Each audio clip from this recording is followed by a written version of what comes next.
ഇന്നലെ സംസാരിച്ചത്. ഇന്ന് നമ്മൾ എടുക്കാൻ പോകുന്ന ടോപ്പിക് എന്ന് വെച്ച് കഴിഞ്ഞാൽ ആദ്യം എടുക്കാൻ പോകുന്നത് തിയറിയിൽ തന്നെ പെട്ട ചെറിയ ഒരു കാര്യമാണ് capital and revenue expenditure. Capital and revenue expenditure എന്താണ്? ക്യാപിറ്റൽ ആൻഡ് റവന്യൂ എക്സ്പെൻഡിച്ചർ നിങ്ങൾ കേട്ടിട്ടുണ്ടോ? ക്യാപിറ്റൽ ആൻഡ് റവന്യൂ എക്സ്പെൻഡിച്ചർ എന്ന്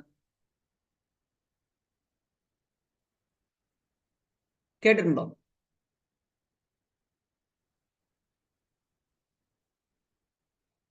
ഉണ്ട്. എന്താണ് ക്യാപിറ്റൽ എക്സ്പെൻഡിച്ചർ?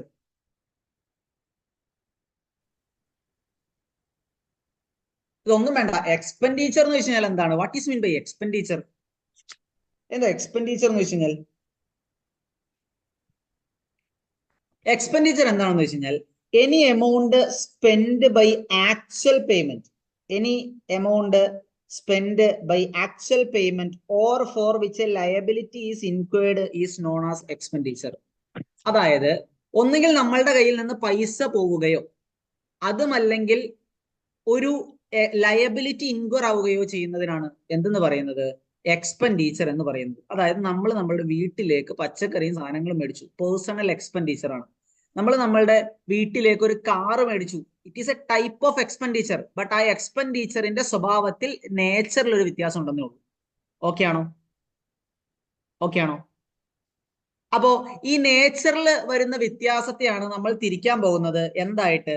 ക്യാപിറ്റൽ എക്സ്പെൻഡിച്ചറും റവന്യൂ എക്സ്പെൻഡിച്ചറും. ഓക്കെ, അപ്പോ ക്യാപിറ്റൽ എക്സ്പെൻഡിച്ചർ എന്താണെന്ന് നമുക്ക് നോക്കാം. Capital expenditure is that expenditure which results in the acquisition of an asset.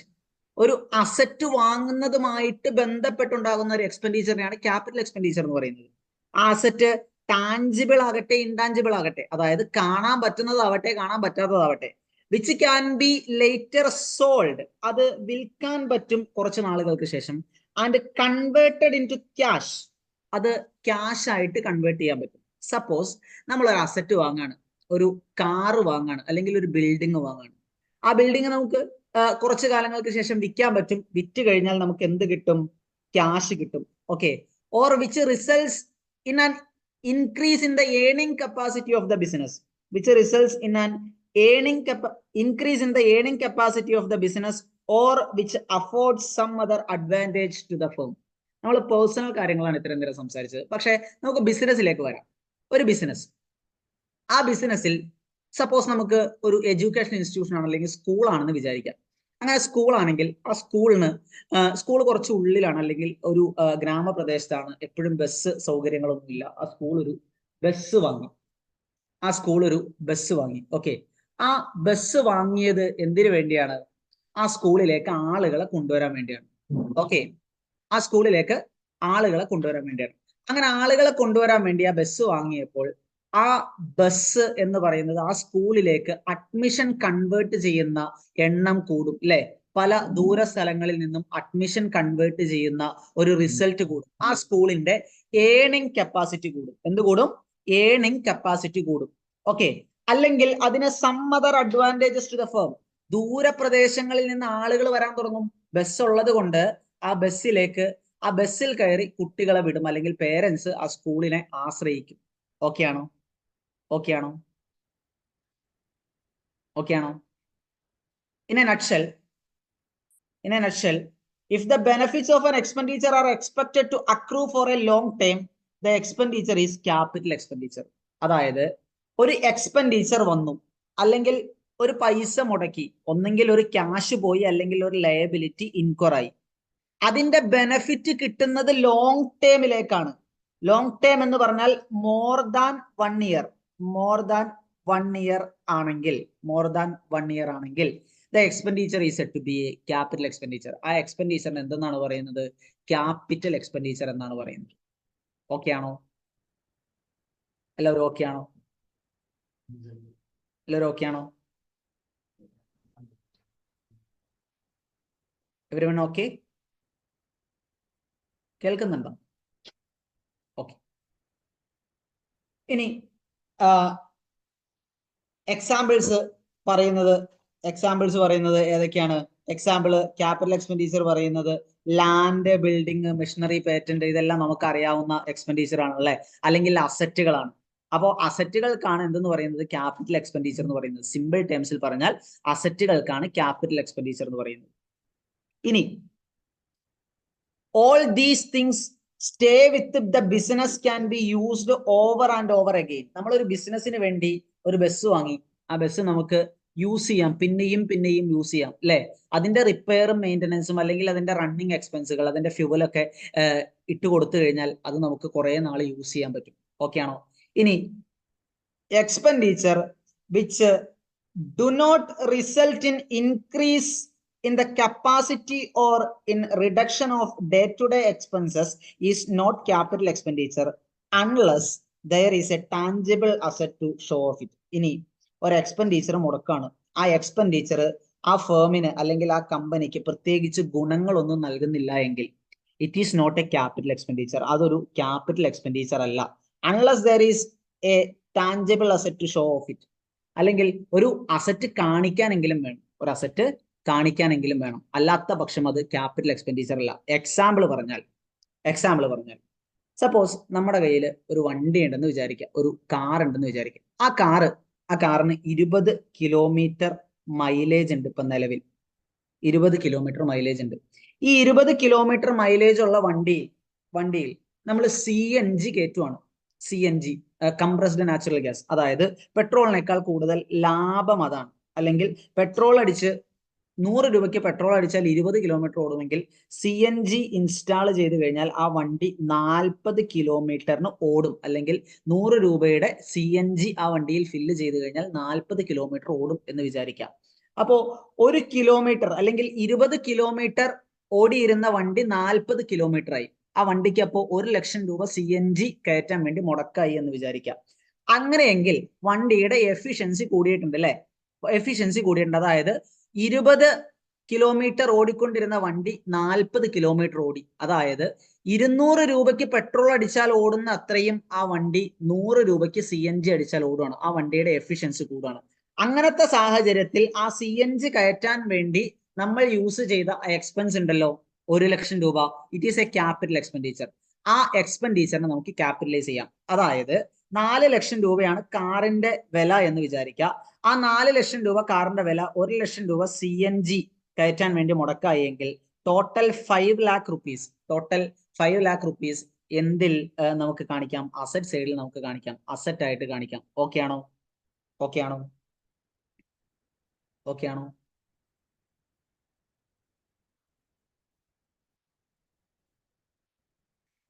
ആണെങ്കിൽ ഓക്കെ ആണെന്ന് പറയാവോ? ഓക്കെ ആണ്. ഇനി അടുത്തത്, all the amount spent up to the point an asset is ready for use should be treated as capital expenditure. എന്താ പറയുന്നത്? Suppose നമ്മൾ ഒരു കമ്പനി നടത്താണ്, ആ കമ്പനിയിൽ സെക്യൂരിറ്റീനെ വെക്കണം നമുക്ക്. അപ്പോൾ സെക്യൂരിറ്റീനെ വെച്ച് കഴിഞ്ഞാൽ നമുക്ക് 10,000 രൂപ അല്ലെങ്കിൽ 15,000 രൂപ ഒരു മാസം കൊടുക്കണമെന്ന് വിചാരിക്കുക. അപ്പോൾ നമ്മൾ തീരുമാനിക്കുകയാണ് ചൈനയിൽ നല്ല റോബോട്ടുകളെയൊക്കെ കിട്ടും. അപ്പോൾ ചൈനയിൽ പോയി റോബോട്ടുകളെ മേടിക്കാൻ നമ്മൾ തീരുമാനിക്കുകയാണ്. അങ്ങനെ റോബോട്ടുകളെ മേടിക്കാൻ നമ്മൾ പോയി ചൈനയിൽ നമ്മൾ പോയത് 2 പേരാണ്. അപ്പോൾ ഞാനും ഇവിടെയുള്ള നെസ്ലയും കൂടി ഞങ്ങൾ ചൈനയിൽ റോബോട്ടിനെ മേടിക്കാൻ പോവാണ്. അപ്പൊ അങ്ങനെ റോബോട്ടിനെ മേടിക്കാൻ പോയി 1 ലക്ഷം രൂപ റോബോട്ടിനെ മേടിക്കാൻ പോയ വകയിൽ നമുക്ക് ടിക്കറ്റ് ക്യാഷ് ആയിട്ടുണ്ട് കേട്ടോ. 1 ലക്ഷം രൂപ ടിക്കറ്റ് ക്യാഷ് ആയിട്ടുണ്ട്. അങ്ങനെ അവിടെ ചെന്നു റോബോട്ടിനെ കണ്ടു. നല്ല 2 റോബോട്ടുകളെ, നല്ല ജിമ്മന്മാരായ 2 റോബോട്ടുകളെ നമ്മൾ മേടിച്ചു. 10 ലക്ഷം രൂപ റോബോട്ടിന് മുടക്കായി എന്ന് വിചാരിക്കാം. 10 ലക്ഷം രൂപ റോബോട്ടിന് മുടക്കായി. ഇനി തിരിച്ചു വരാൻ നേരം സംസാരിക്കുന്ന റോബോട്ടാണ്. എല്ലാ കാര്യങ്ങളും മനുഷ്യനെ പോലെയുള്ള റോബോട്ടാണ്. അപ്പോൾ റോബോട്ട് നമ്മുടെ അടുത്ത് പറഞ്ഞു, എന്നെ പാഴ്സൽ അയക്കാനൊന്നും പറ്റില്ല, നിങ്ങളുടെ കൂടെ ഫ്ലൈറ്റിൽ കൊണ്ടുപോകണമെന്ന് പറഞ്ഞു. തിരിച്ചു വന്നപ്പോഴും 1 ലക്ഷം രൂപ നമുക്ക് ടിക്കറ്റ് ക്യാഷായി. 1 ലക്ഷം രൂപ റോബോട്ടുകൾക്ക് 2 എണ്ണത്തിനും ടിക്കറ്റ് ക്യാഷായി.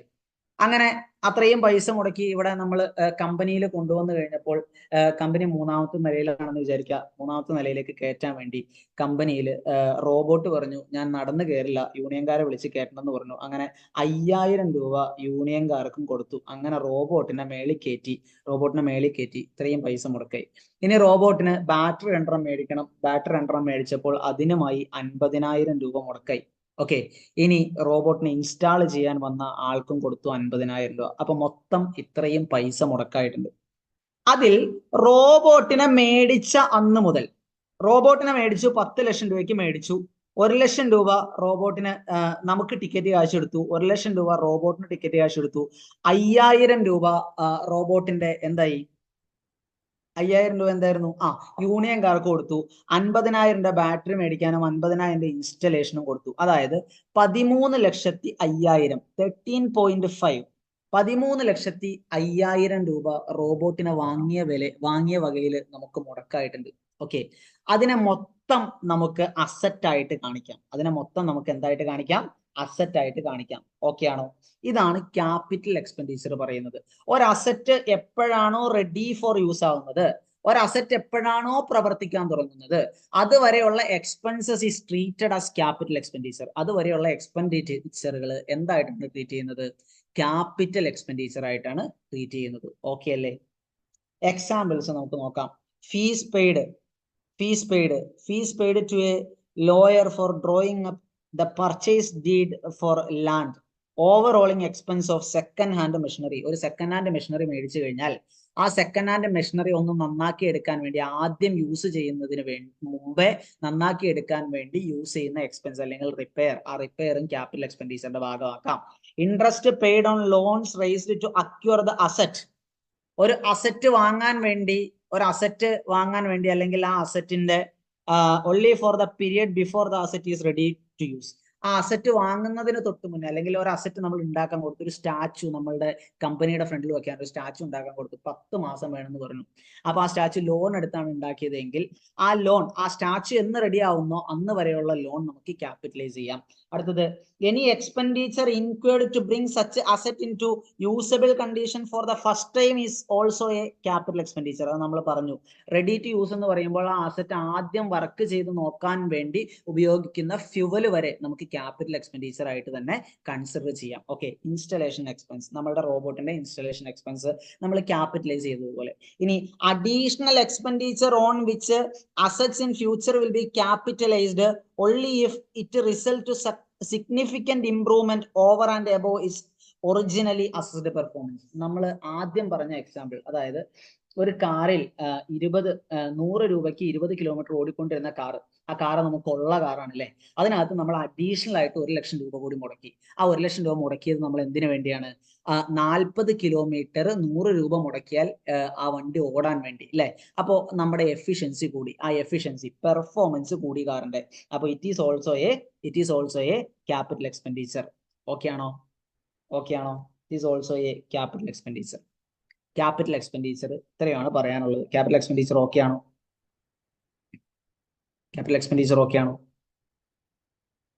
നിങ്ങൾക്ക് നിങ്ങളുടെ MCQലൊക്കെ ക്യാപിറ്റൽ എക്സ്പെൻഡിച്ചർ ചോദിച്ചു കണ്ടിട്ടുണ്ട്. ഓക്കെ, അപ്പോ ക്യാപിറ്റൽ എക്സ്പെൻഡിച്ചർ കഴിഞ്ഞു. ഇനി നമ്മൾ പറയാൻ പോകുന്നത് എന്താണ്? റവന്യൂ എക്സ്പെൻഡിച്ചർ ആണ്. Revenue expenditure. What is mean by revenue expenditure? എന്താണ് റവന്യൂ എക്സ്പെൻഡിച്ചർ? ക്യാപിറ്റൽ എക്സ്പെൻഡിച്ചർ അല്ലാത്ത എല്ലാ സാധനങ്ങളും എന്താണ്? റവന്യൂ എക്സ്പെൻഡിച്ചർ ആണ്. ക്യാപിറ്റൽ എക്സ്പെൻഡിച്ചറുകൾ അല്ലാത്ത എല്ലാ എക്സ്പെൻഡിച്ചറുകളും എന്താണ്? റവന്യൂ എക്സ്പെൻഡിച്ചർ ആണ്. അപ്പൊ നമുക്ക് നോക്കാം റവന്യൂ എക്സ്പെൻഡിച്ചർ എന്താണെന്ന് നമുക്ക് നോക്കാം. Revenue expenditure, an item of expenditure whose benefit expires within the year. ആ ഒരു എക്സ്പെൻഡിച്ചർ ഇൻക്വയർ ആയി കഴിഞ്ഞാൽ ആ എക്സ്പെൻഡിച്ചർ കുറെ നാളത്തേക്കൊന്നും യൂസ് ചെയ്യാൻ പറ്റില്ല, അത് ആ വർഷത്തിൽ തന്നെ തീർന്നു.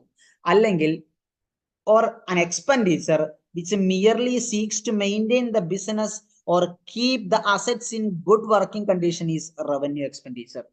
അതായത് ഒരു ബെനിഫിറ്റ്, ഒരു എക്സ്പെൻഡിച്ചർ നമ്മൾ ഇൻക്വയർ ആയി, അതായത് സാലറി കൊടുത്തു, സ്റ്റാഫിന് സാലറി കൊടുത്തു. നമ്മൾ സ്റ്റാഫിനെ വാങ്ങുമല്ല, സ്റ്റാഫ് നമ്മളുടെ അസറ്റ് അല്ല.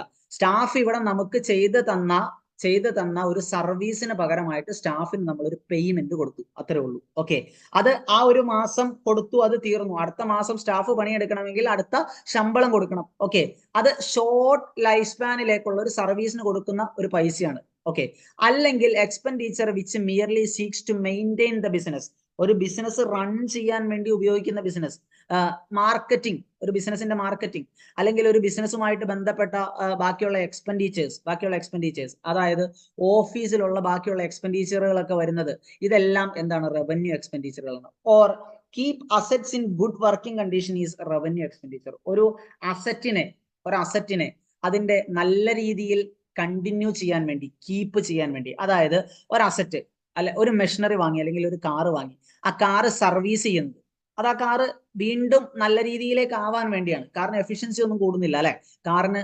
എക്സ്പെൻഡിച്ചർ ഇൻക്വയർ ആകുമ്പോൾ കാറ് പിന്നെയും പഴയ സ്ഥിതിയിലേക്ക് വരും, അല്ലെങ്കിൽ അതിന്റെ പെർഫോമൻസ് കൂടും, അതിനു വേണ്ടിയാണ്. അല്ലെങ്കിൽ കാറിന്റെ ടയർ തീർന്നു, ടയർ മേടിച്ചിട്ടു, അല്ലെങ്കിൽ ഒരു ബിൽഡിങ്ങിന് രണ്ടാമത് പെയിന്റ് അടിച്ചു. ആദ്യം പെയിന്റ് അടിക്കുന്നത് it is a capital expenditure, രണ്ടാമത് പെയിന്റ് അടിച്ചു, ആ റിപ്പയർ നടത്തി, അതെന്തിനാണ്? അതിന് ഗുഡ് വർക്കിംഗ് കണ്ടീഷനിൽ ഇരിക്കാൻ വേണ്ടിയാണ്. അപ്പോൾ it is also a revenue expenditure. ഇനി examples are salary, wages, power used to drive machinery, അതായത് കറണ്ട് യൂസ് ചെയ്ത് ഓടിക്കുന്ന മെഷീനറി, അല്ലെങ്കിൽ ബാറ്ററി യൂസ് ചെയ്ത്, ബാറ്ററി തീരുമ്പോൾ ബാറ്ററി മേടിച്ചു വെക്കണം, കറണ്ട് ബില്ല് അടയ്ക്കണം, ഇതെല്ലാം എന്താണ്? ഇനി electricity used to light the factory or offices etcetera, electricity expense, ഇതുപോലുള്ള എല്ലാം എന്താണ്? റവന്യൂ എക്സ്പെൻഡിച്ചർ ആണ്. Such expenditure does not increase the efficiency of the firm.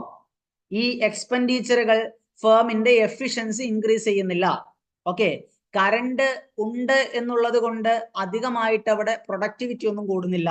അല്ലെങ്കിൽ അവിടെ 5 സ്റ്റാഫുകൾ ഉണ്ട്, 5 സ്റ്റാഫുകൾക്ക് സാലറി കൊടുത്തു, അല്ലെങ്കിൽ ഒരു വണ്ടിക്ക് റിപ്പയർ ചെയ്തു, വണ്ടിയുടെ എഫിഷ്യൻസി ഒന്നും കൂടുന്നില്ല. Nor does it result any acquisition of fixed asset. ഈ എക്സ്പെൻഡിച്ചർ നമ്മൾ കൊടുത്തത് കൊണ്ട് ഒരു ഫിക്സ്ഡ് അസറ്റ് നമ്മൾ വാങ്ങിക്കുന്നൊന്നുമില്ല. സാലറി കൊടുക്കുന്നു, അവരുടെ സർവീസിന് നമ്മൾ പൈസ കൊടുക്കുന്നു, തീർന്നു, അല്ലാതെ അവരെ നമ്മൾ മേടിക്കല്ല. ഓക്കെ, ഇനി diminution in the value of assets due to wear and tear or passage of time is revenue expenditure. Depreciation എന്ന് പറയുന്നത് എന്താണ്? റവന്യൂ എക്സ്പെൻഡിച്ചർ ആണ്, അത്രേ പറഞ്ഞുള്ളൂ. ഒരു അസറ്റ് ഉപയോഗിക്കുന്നതിനനുസരിച്ച് ആ അസറ്റിന് തേയ്മാനം വരും, it is also a revenue expenditure. Okay, ഇനി ഫോർ ഇൻസ്റ്റൻസ് ഒരു എക്സാമ്പിൾ പറയാണ്. A piece of machinery is brought in the beginning of the year at the for the rupees 10,000. At the end of the year, its value, the business may only have 9,000. Okay, അതിന് 9,000 രൂപ വിലയായി, അതായത് 1,000 രൂപ കുറഞ്ഞു. 1,000 രൂപ കുറഞ്ഞു കഴിഞ്ഞാൽ it is a revenue expenditure. Okay, അടുത്തത് stock of material bought will be an asset unless consumed to the extent the materials are used up, they will become a revenue expenditure. അതായത് ഒരു സ്റ്റോക്ക് ഇരിക്കുന്നത് നിങ്ങൾ ഒന്ന് പഠിച്ചവരായതുകൊണ്ട് നിങ്ങൾക്കറിയാം, stock ഇരിക്കുന്നത് എവിടെയാണ്? Asset, balance ഷീറ്റിന്റെ അസറ്റ് സൈഡിലാണ്. It is an asset. പക്ഷെ അതിൽ നിന്ന് അഡ്വർടൈസ്മെന്റ് എക്സ്പെൻഡിച്ചർ, ക്യാപിറ്റൽ എക്സ്പെൻഡിച്ചർ അല്ല. പറയാം, it is a deferred revenue expenditure. Next point അതാണ് വരുന്നത് കേട്ടോ, നമുക്ക് ഡിസ്കസ് ചെയ്യാം. അപ്പോ എന്താണ്? To the extent of material are used up, അതിൽ നിന്ന് കുറച്ച് മെറ്റീരിയൽ നമ്മൾ നമ്മളുടെ കമ്പനിയുടെ ആവശ്യത്തിന് വേണ്ടി യൂസ് ചെയ്ത് കഴിഞ്ഞാൽ it is a revenue expenditure. Okay ആണോ? Are you okay with revenue expenditure? Okay, അപ്പോ റവന്യൂ എക്സ്പെൻഡിച്ചർ നിങ്ങൾക്ക് ഓക്കെയാണ്. ഇത് എല്ലാം നിങ്ങൾക്ക് മനസ്സിൽ അറിഞ്ഞിരുന്നാൽ മതി. ഇതൊന്നും ഇങ്ങനെ കാണാതെ പഠിക്കുകയൊന്നും വേണ്ട. എന്തൊക്കെയാണ് ക്യാപിറ്റൽ എക്സ്പെൻഡിച്ചർ, എന്തൊക്കെയാണ് റവന്യൂ എക്സ്പെൻഡിച്ചർ എന്ന് നിങ്ങളൊന്ന് അറിഞ്ഞിരുന്നാൽ മതി കേട്ടോ. അപ്പോൾ നിങ്ങൾ അറിഞ്ഞിരിക്കുകയും വേണം. നിങ്ങൾ ഒരു CA അല്ലെങ്കിൽ CMA പഠിക്കുന്ന സ്റ്റുഡന്റ് ആയ കാലത്തോളം നിങ്ങൾ ഇതെല്ലാം അറിഞ്ഞിരിക്കേണ്ടത് വളരെ അത്യാവശ്യമാണ്. ആൻഡ് ഇതിന്റെ അക്കൗണ്ടിങ് ട്രീറ്റ്മെന്റ് എങ്ങനെയാണെന്ന് നമുക്ക് നോക്കാം. അക്കൗണ്ടിങ് ട്രീറ്റ്മെന്റ് വളരെ ഇമ്പോർട്ടന്റ് ആണ്, പഠിച്ചിരിക്കേണ്ട ഒരു കാര്യമാണ്. Capital expenditure are shown in the balance sheet as assets. അല്ലെ, ക്യാപിറ്റൽ എക്സ്പെൻഡിച്ചർ ഒരു വർഷത്തിൽ കൂടുതൽ യൂസ് ചെയ്യാൻ പറ്റുന്ന ഒരു സാധനം നമ്മളുടെ കയ്യിൽ ഉണ്ടെങ്കിൽ, നമ്മൾ വാങ്ങിയിട്ടുണ്ടെങ്കിൽ, അത് എവിടെയാണ് നമ്മൾ കാണിക്കുന്നത്? ബാലൻസ് ഷീറ്റിലാണ് കാണിക്കുന്നത്. ഓക്കെ, അസറ്റ് സൈഡിൽ ബാലൻസ് ഷീറ്റിലാണ് നമ്മൾ കാണിക്കുന്നത്. Revenue expenditures are debited to profit and loss account. അത് ഈ വർഷത്തെ പ്രോഫിറ്റ് ആൻഡ് ലോസ് അക്കൗണ്ടിലാണ് എന്ത് കാണിക്കേണ്ടത്? റവന്യൂ എക്സ്പെൻഡിച്ചർ കാണിക്കേണ്ടത്. നിങ്ങൾ ഓക്കെ ആണോ? ക്യാപിറ്റൽ എക്സ്പെൻഡിച്ചർ എവിടെയാണ് കാണിക്കേണ്ടത്? ബാലൻസ് ഷീറ്റിലാണ്. ഓക്കെ. റവന്യൂ എക്സ്പെൻഡിച്ചർ എവിടെയാണ് കാണിക്കേണ്ടത്? പി ആൻഡ് എല്ലിൽ ഡെബിറ്റ് ചെയ്യണം. പി ആൻഡ് എല്ലിൽ ഡെബിറ്റ് ചെയ്യണം. ഓക്കെ, ഓക്കെ ആണോ? അപ്പോ നമുക്ക് ഒരുമിച്ച് പറയാം. ക്യാപിറ്റൽ എക്സ്പെൻഡിച്ചർ എവിടെയാണ് കാണിക്കേണ്ടത്?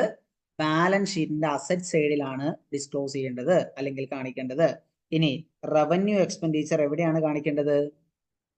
റവന്യൂ എക്സ്പെൻഡിച്ചർ പി ആൻഡ് എല്ലിൽ ഡെബിറ്റ് ചെയ്യുകയാണ് ചെയ്യേണ്ടത്. ഓക്കെ അല്ലേ? ഓക്കെ. ഇനി deferred revenue expenditure. Deferred revenue expenditure, those expenditure for which payment has been made or liability incurred. അതിനാണ് എക്സ്പെൻഡിച്ചർ എന്ന് പറയുന്നത് അല്ലെ. ഒരു പേയ്മെന്റ് പോവുകയോ അല്ലെങ്കിൽ ഒരു ലയബിലിറ്റി അറൈസ് ചെയ്യുകയോ ചെയ്യുന്നതിനാണ് എക്സ്പെൻഡിച്ചർ എന്ന് പറയുന്നത്. Okay. which is carried forward on the presumption that it will be of benefit over subsequent period or periods. Okay. Advertisement expense. Example എന്താണ്? അഡ്വർടൈസ്മെന്റ് എക്സ്പെൻസ് ആണ്. അഡ്വർടൈസ്മെന്റ് ആണ് എക്സാമ്പിൾ. അതായത് നമുക്ക് എല്ലാവർക്കും അറിയുന്ന ഒരു ഇൻസ്റ്റിറ്റ്യൂട്ട് ഉണ്ട്, ഇന്ത്യൻ ഇൻസ്റ്റിറ്റ്യൂട്ട് ഓഫ് കൊമേഴ്സ്, ലക്ഷ്യ എന്ന് പറയുന്ന ഒരു ഇൻസ്റ്റിറ്റ്യൂട്ട് ഉണ്ട് അല്ലെ, നമുക്ക് എല്ലാവർക്കും അറിയുന്നു. അപ്പോ ഈ ലക്ഷ്യ എന്ന് പറയുന്ന ഇൻസ്റ്റിറ്റ്യൂട്ട് മോഹൻലാലിനെ വച്ച് എന്ത് ചെയ്യാണ്? ബ്രാൻഡ് അംബാസഡർ ആക്കി മോഹൻലാലിനെ ലക്ഷ്യ ബ്രാൻഡ് ചെയ്തു. ഓക്കെ അല്ലേ? നിങ്ങൾക്ക് അറിയാവുന്ന കഥയാണല്ലോ. നിങ്ങൾ കാണാറുള്ള പരസ്യമല്ലേ? പരസ്യം കാണാറില്ലേ? ടി വി കാണാറില്ലാത്തവരാ? പരസ്യം കാണാറുണ്ട്. അപ്പോ മോഹൻലാലിനെ വെച്ച് ലക്ഷ്യ പരസ്യം ചെയ്തപ്പോൾ, ലക്ഷ്യ 2023-24 പരസ്യം ചെയ്തത്. ആ ഫിനാൻഷ്യൽ ഇയറിലാണ് പരസ്യം ചെയ്തത്. അപ്പോ ലക്ഷ്യക്കറിയാം ഇതിന്റെ ഒരു ബെനിഫിറ്റ് അടുത്ത കൊല്ലവും ഉണ്ടാവുമെന്ന് അല്ലെ. ഇത് ഒരു കൊല്ലം കൊണ്ട് തീർന്നു പോകുന്ന ബെനിഫിറ്റ് അല്ല മോഹൻലാലിനെ വെച്ച് ചെയ്യുന്ന പരസ്യം എന്ന് ലക്ഷ്യക്കറിയാം. പക്ഷെ ലക്ഷ്യക്ക് പ്രിസൈസ് ആയിട്ട്, അക്യുറേറ്റ് ആയിട്ട് ഈ പരസ്യം കൊണ്ട് എത്ര നാൾ ബെനിഫിറ്റ് ഉണ്ടാകും, എത്ര കുട്ടികൾക്ക് വരാൻ പറ്റും, 21 വയസ്സിൽ ലൈഫ് സെറ്റ് ആകാം. അത് തന്നെ ലക്ഷ്യയുടെ പരസ്യം. 21ാമത്തെ വയസ്സിലാകാം ACCA അല്ലെങ്കിൽ ആകാം CA എന്ന് അവര് പറഞ്ഞൊരു പരസ്യം ചെയ്തിട്ടുണ്ട്. അപ്പോ ലക്ഷ്യക്ക് അറിയാം ഇതൊക്കെ കണ്ട് കുറെ കുട്ടികൾ വരുമെന്ന്. കുറെ കുട്ടികൾ വന്നിട്ടുണ്ട്, കുറെ കുട്ടികൾ പോയിട്ടുണ്ട്. ബട്ട് അതിനൊരു അക്യുറസി കൊണ്ടുവരാൻ ലക്ഷ്യക്ക് പറ്റില്ല. അത് ഒരു കൊല്ലത്തിൽ കൂടുതൽ ബെനിഫിറ്റ് ഉണ്ടാകാം. പക്ഷെ ആ ബെനിഫിറ്റ് എത്രത്തോളമാണ് ഒരു കൊല്ലത്തിൽ കൂടുതൽ എറേസ് ആവുക എന്നുള്ളത് അവർക്ക് പ്രിസൈസ് ആയിട്ട് മെഷർ ചെയ്യാൻ പറ്റില്ല, അക്യുറേറ്റ് ആയിട്ട് മെഷർ ചെയ്യാൻ പറ്റില്ല. ഇനി ഒരു കൊല്ലത്തിൽ കൂടുതൽ അതിന് ബെനിഫിറ്റ് ഉണ്ടാകുമെന്നും പറയാൻ പറ്റില്ല. എന്തെങ്കിലും ബാഡ് ന്യൂസ് വന്നു കഴിഞ്ഞാൽ തീർന്നുപോയി. ഓക്കെ. അപ്പോ അങ്ങനെയുള്ള പ്രിസൈസ് ആയിട്ട്, അക്യുറേറ്റ് ആയിട്ട് മെഷർ ചെയ്യാൻ പറ്റാത്ത എക്സ്പെൻഡിച്ചറുകളെയാണ് ഡിഫേർഡ് റവന്യൂ എക്സ്പെൻഡിച്ചർ എന്ന് പറയുന്നത്. അത് ഒരു കൊല്ലം കൊണ്ട് തീർന്നു പോകില്ല. പക്ഷെ ഒരു കൊല്ലത്തിന് മുകളിൽ പോയി കഴിഞ്ഞാലും അത് എത്ര നാൾ അതിന്റെ എക്സ്പെൻഡിച്ചറിന്റെ ഗുണം കിട്ടുമെന്ന് പറയാൻ പറ്റില്ല. അങ്ങനെയുള്ള എക്സ്പെൻഡിച്ചറുകളാണ് എന്തെന്ന് പറയുന്നത്? ഡെഫേർഡ് റവന്യൂ എക്സ്പെൻഡിച്ചർ എന്ന് പറയുന്നത്. ഓക്കെ ആണോ? ചോദിച്ചാൽ ക്ലിയർ ആയോ? ഡെഫേർഡ് റവന്യൂ എക്സ്പെൻഡിച്ചർ, അഡ്വർടൈസ്മെന്റ് എന്തുകൊണ്ടാണ് ഡെഫേർഡ് റവന്യൂ എക്സ്പെൻഡിച്ചർ ആയത് എന്ന് ക്ലിയർ ആയോ? ആരോ ചോദിച്ചായിരുന്നല്ലോ. ആരോ ചോദിച്ചേ? നെസ്ല ആണോ ചോദിച്ചേ? നെസ്ല. ഓക്കെ ആയി. നെസ്ല. അപ്പോ നമുക്ക് ഡെഫേർഡ് റവന്യൂ എക്സ്പെൻഡിച്ചറിനെ ഒന്നുകൂടെ നമുക്ക് വായിച്ചു നോക്കാം. Deferred revenue expenditure combination of capital and revenue expenditure. അതായത് അത് ഒരു വർഷത്തിൽ കൂടുതൽ കിട്ടുമോ എന്ന് പറയാൻ പറ്റില്ല. ഒരു വർഷത്തിൽ കൂടുതൽ കിട്ടിക്കഴിഞ്ഞു കഴിഞ്ഞാൽ എത്രത്തോളം ബെനിഫിറ്റ് ഉണ്ടാവും എന്നും പറയാൻ പറ്റില്ലാത്ത എക്സ്പെൻഡിച്ചർ. എക്സാമ്പിൾസ് നോക്കാം. Heavy advertisement expenditure, research, training and promotional expenditure etcetera. Okay, അതാണ് എന്ത് ചെയ്യുന്നത്? എക്സാമ്പിൾ ആയിട്ട് പറയുന്നത്. അടുത്ത അക്കൗണ്ടിങ് ട്രീറ്റ്മെന്റ് എന്താണെന്ന് നോക്കാം.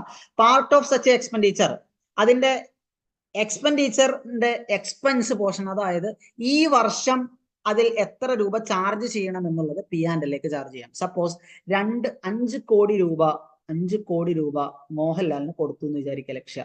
ലക്ഷ്യ 5 കോടി രൂപ മോഹൻലാലിന് കൊടുത്തു എന്ന് വിചാരിക്കുക. അപ്പോ ലക്ഷ്യ മോഹൻലാലിനോട് പറഞ്ഞിരിക്കുന്ന ഒരു കാര്യം, 5 കൊല്ലം ഞങ്ങൾക്ക് ഇതിന്റെ ബെനിഫിറ്റ് ഉണ്ടാകണം, ഞങ്ങൾ യൂസ് ചെയ്യുമെന്നാണ്. അപ്പോ ഒരു കൊല്ലത്തിൽ 1 CR വെച്ച് ആർക്ക് മുടക്കുന്നുണ്ട്? ലക്ഷ്യക്ക് മുടക്കുന്നുണ്ട് അല്ലെ. ഒരു കൊല്ലത്തിൽ 1 കോടി വെച്ച് മുടക്കുന്നുണ്ട്. അപ്പോ ഒരു കൊല്ലത്തിൽ ആദ്യത്തെ കൊല്ലം 1 കോടി രൂപ ലക്ഷ്യക്ക് എന്ത് ചെയ്യാം? ബാലൻസ് ഷീറ്റ് P&L ചാർജ് ചെയ്യാം. രണ്ടാമത്തെ കൊല്ലം 1 കോടി രൂപ ചാർജ് ചെയ്യാം. അങ്ങനെ 5ാമത്തെ കൊല്ലം ആകുമ്പോൾ 1 കോടി രൂപ കൂടി ചാർജ് ചെയ്ത് കഴിഞ്ഞാൽ എന്ത് തീരും? ആ എക്സ്പെൻഡിച്ചർ തീരും അല്ലെ? ഇനി അതിനകത്ത് ഫസ്റ്റ് കൊല്ലം കഴിയുമ്പോൾ 1 കോടിയെ നമ്മൾ P&L ചാർജ് ചെയ്തിട്ടുള്ളൂ. ബാക്കിയുള്ള അൺറിട്ടൺ പോർഷൻ ഉണ്ടല്ലോ, അത് ബാലൻസ് ഷീറ്റിന്റെ അസറ്റ് സൈഡിൽ മിസ്സലേനിയസ് എക്സ്പെൻഡിച്ചർ എന്ന് പറയുന്ന ഒരു ഹെഡ് ഉണ്ടാക്കി അവിടെ നിർത്തണം. ഓക്കെ, ലക്ഷ്യ 5 കോടിക്ക് മോഹൻലാലിന് കൊടുത്തു 5 കോടി. ലക്ഷ്യ പറഞ്ഞത് 5 കൊല്ലം ഞങ്ങൾക്ക് ബെനിഫിറ്റ് ഉണ്ടാക്കണമെന്നാണ്. അപ്പൊ ലക്ഷ്യ കണക്ക് കൂട്ടിയത് 1 കൊല്ലം 1 കോടി രൂപ ലക്ഷ്യക്ക് അഡ്വർടൈസ്മെന്റ് വകയിൽ മോഹൻലാലിന് കൊടുത്ത വകയിൽ മുടക്കുണ്ട്. അപ്പൊ ലക്ഷ്യ ആദ്യത്തെ കൊല്ലം കഴിഞ്ഞപ്പോൾ 1 കോടി രൂപ P&L ചാർജ് ചെയ്യൂ. അപ്പോൾ ബാലൻസ് 4 കോടി രൂപയുണ്ട്. ആ 4 കോടി രൂപ 4 CR ബാലൻസ് ഷീറ്റിന്റെ മിസ്ലേനിയസ് എക്സ്പെൻഡിച്ചർ എന്ന് പറയുന്ന ഒരു ഹെഡിൽ കൊണ്ടുപോയി നിർത്തണം. ഓക്കെ അല്ലേ? അക്കൗണ്ടിങ് ട്രീറ്റ്മെന്റ് ഓക്കെ അല്ലേ? രണ്ടാമത്തെ കൊല്ലം വരുമ്പോൾ വീണ്ടും 1 കോടി രൂപ P&L ചാർജ് ചെയ്യണം. 3 കോടി രൂപ ബാലൻസ് ഷീറ്റിൽ അൺറിട്ടൺ പോർഷൻ ബാലൻസ് ഷീറ്റിന്റെ മിസ്ലേനിയസ് എക്സ്പെൻഡിച്ചർ നിർത്തണം. ഓക്കെ അല്ലേ?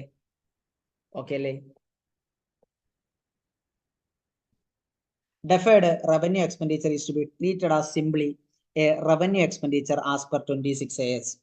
As per AS 26. AS 26 പറയുന്നത് എന്താണ്? ഡെഫേർഡ് റവന്യൂ എക്സ്പെൻഡിച്ചറിനെ എന്തായിട്ട് ട്രീറ്റ് ചെയ്യണം എന്നാണ്? റവന്യൂ എക്സ്പെൻഡിച്ചർ ആയിട്ട് ട്രീറ്റ് ചെയ്യണം എന്നാണ്. ഓക്കെ അല്ലേ? ഓക്കെ. ഇനി എന്താണ് capital receipt? What is mean by capital receipt? എന്താണ് ക്യാപിറ്റൽ റെസിപ്റ്റ് എന്ന് നമുക്ക് നോക്കാം.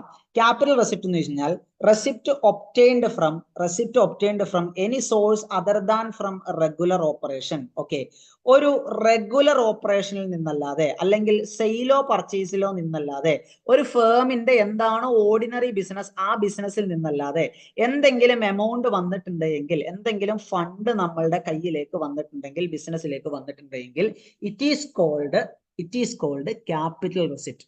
ക്യാപിറ്റൽ റെസിപ്റ്റിന് എക്സാമ്പിൾ പറയുന്നത് capital introduced, receipt from the issue of shares, proceeds from sale of fixed assets. ഇതെല്ലാം എന്ത് ഐറ്റംസ് ആണ്? ബാലൻസ് ഷീറ്റ് ഐറ്റംസ് ആണ്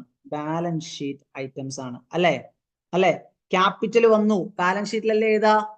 receipt from share of issue of shares balance ഷീറ്റിലല്ലേ എഴുതാ?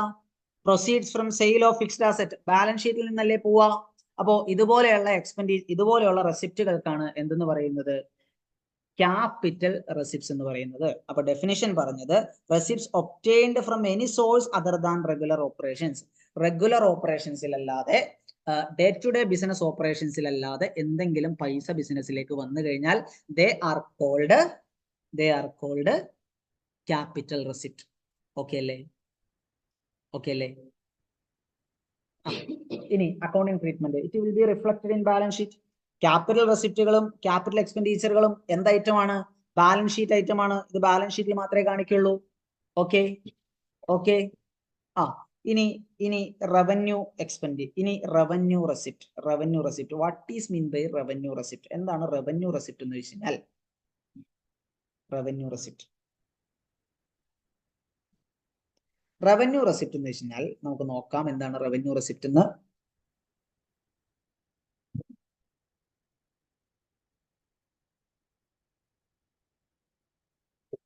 Revenue receipt which are obtained by an entity from its regular operation. Capital receipt നമ്മൾ definition പറഞ്ഞു, ഒരു entity അതിന്റെ റെഗുലർ ഓപ്പറേഷനിൽ അല്ലാതെ എന്തെങ്കിലും പൈസ വന്നു കഴിഞ്ഞാൽ it is called capital receipt. Revenue receipt എന്ന് വെച്ചാൽ സെയിൽ ചെയ്ത് പൈസ കിട്ടി, it is a revenue receipt. Okay, sale ചെയ്ത് പൈസ വന്നു, it is a revenue receipt. അങ്ങനെ റെഗുലർ ഓപ്പറേഷനിൽ വരുന്ന എന്തെങ്കിലും കാര്യങ്ങളാണ് എന്തെന്ന് പറയുന്നത്?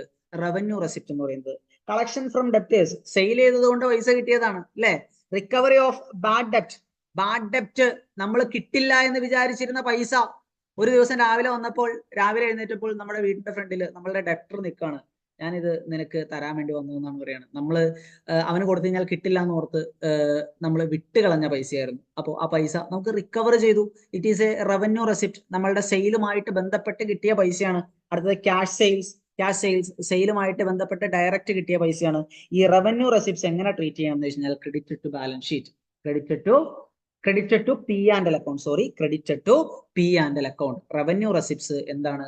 P&L അക്കൗണ്ടിൽ ക്രെഡിറ്റ് ചെയ്യുന്ന ഒരു ഇൻകം ആണ്, അല്ലെങ്കിൽ ഇൻകം ബേസ്ഡ് ട്രാൻസാക്ഷൻ ആണ് റവന്യൂ റെസിപ്റ്റ് എന്ന് പറയുന്നത്. ഓക്കെ ആണോ? ഇനി ഇനി capital profit and capital loss. Capital profit and capital loss. എന്താണ് ക്യാപിറ്റൽ പ്രോഫിറ്റ്, എന്താണ് ക്യാപിറ്റൽ ലോസ് നമുക്ക് നോക്കാം. Capital profit is the profit arises out of non-operating expense, non-operating activities. Capital profit is the profit arising out of non-operating activities. അതായത് asset വിറ്റു, asset വിറ്റ് കഴിഞ്ഞാൽ അതിനകത്ത് നമുക്ക് എന്ത് കിട്ടി? അതിനകത്ത് നമുക്കൊരു പ്രോഫിറ്റ് കിട്ടി. ആ പ്രോഫിറ്റിനാണ് എന്തെന്ന് പറയുന്നത്?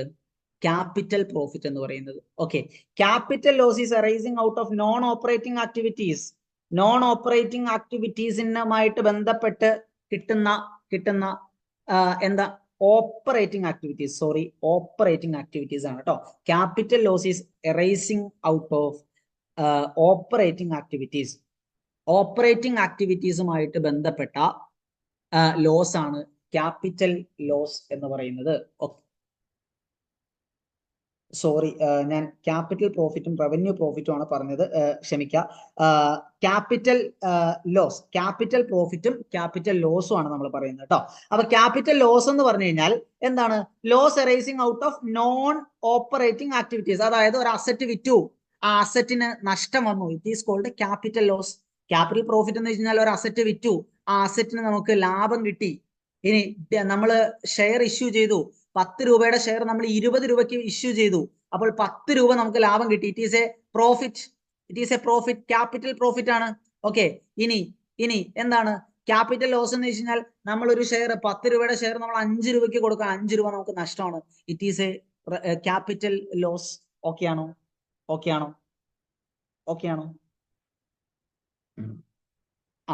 ഇനി capital profits are generally capitalised. Capital profit എന്ത് ചെയ്യാണ്? ബാലൻസ് ഷീറ്റ് ഐറ്റം ആണ്, ബാലൻസ് ഷീറ്റിലാണ് കാണിക്കാറ്. Okay, capital losses are charged to P&L or reflected as fictitious assets. Fictitious assets എന്ന് വെച്ച് കഴിഞ്ഞാൽ ദാറ്റ് ഹാവ് നത്തിങ്, അസറ്റ്, ആ അസറ്റിന് ഒന്നും കാണിക്കാനില്ലാത്ത അസറ്റുകൾ. ദാറ്റ് ഹാസ് നോ എക്സിസ്റ്റൻസ് ഇല്ലാത്ത അസറ്റുകളെയാണ് ഫിറ്റീഷ്യസ് അസറ്റ് എന്ന് പറയുന്നത്. ഓക്കെ, അപ്പോ ക്യാപിറ്റൽ പ്രോഫിറ്റ് നമ്മൾ ബാലൻസ് ഷീറ്റിലാണ് കാണിക്കേണ്ടത്. ക്യാപിറ്റലൈസ് ചെയ്യുന്ന പറഞ്ഞാൽ ബാലൻസ് ഷീറ്റിലാണ് കാണിക്കേണ്ടത്. ക്യാപിറ്റൽ ലോസ് P&L ചാർജ് ചെയ്യാം, അല്ലെങ്കിൽ അത് ഫിറ്റീഷ്യസ് അസറ്റ് ആയിട്ട് ബാലൻസ് ഷീറ്റിന്റെ അസറ്റ് സൈഡിൽ കാണിക്കാം. ഓക്കെ ആണോ? അക്കൗണ്ടിങ് ട്രീറ്റ്മെന്റ് നിങ്ങൾ മസ്റ്റ് ആയിട്ട് പഠിച്ചു വെക്കണം. ക്യാപിറ്റൽ പ്രോഫിറ്റ് എന്ത് ചെയ്യണം? ക്യാപിറ്റൽ പ്രോഫിറ്റ് ക്യാപിറ്റലൈസ് ചെയ്യണം, അതായത് ബാലൻസ് ഷീറ്റിൽ കാണിക്കണം. ക്യാപിറ്റലൈസ് ചെയ്യണം, ബാലൻസ് ഷീറ്റിൽ കാണിക്കണം. ഓക്കെ, ഇനി ക്യാപിറ്റൽ ലോസ് എന്ത് ചെയ്യണം? P&L ചാർജ് ചെയ്യണം, അല്ലെങ്കിൽ ഫിറ്റീഷ്യസ് അസറ്റ് ആയിട്ട് കാണിക്കണം. ഓക്കെ ആണോ?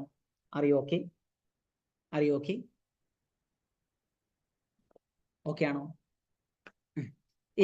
ഇനി revenue profit and revenue loss. എന്താണ് റവന്യൂ പ്രോഫിറ്റ്, എന്താണ് റവന്യൂ ലോസ് നമുക്ക് നോക്കാം. ഓക്കെ, റവന്യൂ പ്രോഫിറ്റ് എന്താണ്, റവന്യൂ ലോസ് എന്താണ് നമുക്ക് നോക്കാം. Okay, revenue profit is profit arising out of regular operating activities. Day to day ആക്ടിവിറ്റീസിൽ നടക്കുന്ന പ്രോഫിറ്റുകൾക്കാണ് റവന്യൂ പ്രോഫിറ്റ് എന്ന് പറയുന്നത്. നമ്മൾ സെയിൽ നടത്തി അതിന്റെ പർച്ചേസ് കഴിഞ്ഞിട്ട് കിട്ടുന്ന profit, it is called revenue profit. നമ്മളുടെ ഡേ ടു ഡേ ഓപ്പറേഷനിൽ കിട്ടുന്ന profit. Revenue loss is arising out of regular operating activities. Loss നമ്മളുടെ P&L വരുന്ന പ്രോഫിറ്റോ P&L വരുന്ന ലോസോ, അതിനാണ് ലോസ് അല്ലെങ്കിൽ പ്രോഫിറ്റ്, റവന്യൂ പ്രോഫിറ്റ് അല്ലെങ്കിൽ റവന്യൂ ലോസ് എന്ന് പറയുന്നത്. പ്രോഫിറ്റ് എക്സാമ്പിൾ പറയുന്നത് profit made by rendering regular services, discount allowed to customer, bad ഡെപ്റ്റ്, ഇതെല്ലാം എന്താണ് റവന്യൂ പ്രോഫിറ്റും റവന്യൂ ലോസും ആണ്. ആദ്യം പറഞ്ഞത് റവന്യൂ പ്രോഫിറ്റ് ആണ്. ഡിസ്കൗണ്ട് അലൗഡ്, നമ്മൾ കസ്റ്റമറിന് കൊടുക്കുന്ന ഡിസ്കൗണ്ട്, അത് നമ്മളുടെ പ്രോഫിറ്റ് ആണോ ലോസ് ആണോ? പ്രോഫിറ്റ് ആണോ ലോസ് ആണോ? പ്രോഫിറ്റ് ആണോ? ഓർമ്മയാണോ? പ്രോഫിറ്റ് ആണോ ലോസ് ആണോ? ലോസ് ആണ്. ഓക്കെ, ലോസ് ആണ്. അപ്പോ റവന്യൂ ലോസ് ആണ്. അടുത്തത് ബാഡ് ഡെപ്റ്റ്. എന്താണ്? കിട്ടേണ്ട പൈസയാണ്, കിട്ടിയില്ല. പ്രോഫിറ്റ് ആണോ ലോസ് ആണോ? ലോസ് ആണ്. ഓക്കെ, ലോസ് ആണ്. അപ്പോ ഇതെല്ലാമാണ് എക്സാമ്പിൾസ്. അടുത്തത് accounting treatment. Revenue profit determined from income statement. Income statement എന്ന് പറഞ്ഞാൽ നമ്മൾ സിമ്പിൾ ആയിട്ട് പറഞ്ഞു കഴിഞ്ഞാൽ P&L account is transferred to reserve or capital. നമ്മൾ ക്യാപിറ്റലിൽ ആഡ് ചെയ്യുകയോ റിസർവിലേക്ക് കൂട്ടിക്കാണിക്കുകയോ വേണം. അപ്പൊ റവന്യൂ പ്രോഫിറ്റ് എന്ത് ചെയ്യണം? റിസർവിലേക്ക് കൂട്ടിക്കാണിക്കുകയോ ക്യാപിറ്റലിലേക്ക് കൂട്ടിക്കാണിക്കുകയോ വേണം. ഓക്കെ. റവന്യൂ ലോസ് ഒന്നെങ്കിൽ P&L ചാർജ് ചെയ്യുകയോ അല്ലെങ്കിൽ ക്യാപിറ്റലിൽ കുറച്ച് കാണിക്കുകയോ വേണം. ഓക്കെ ആണോ? അറിയോ? ഓക്കെ. ഓക്കെ. അപ്പോ ഇത്രയുമാണ് നമ്മൾ ഡിസ്കസ് ചെയ്ത കാര്യങ്ങൾ. എന്തൊക്കെയാണെന്ന് ഒന്ന് നമുക്ക് ഓവർവ്യൂ ചെയ്യാം.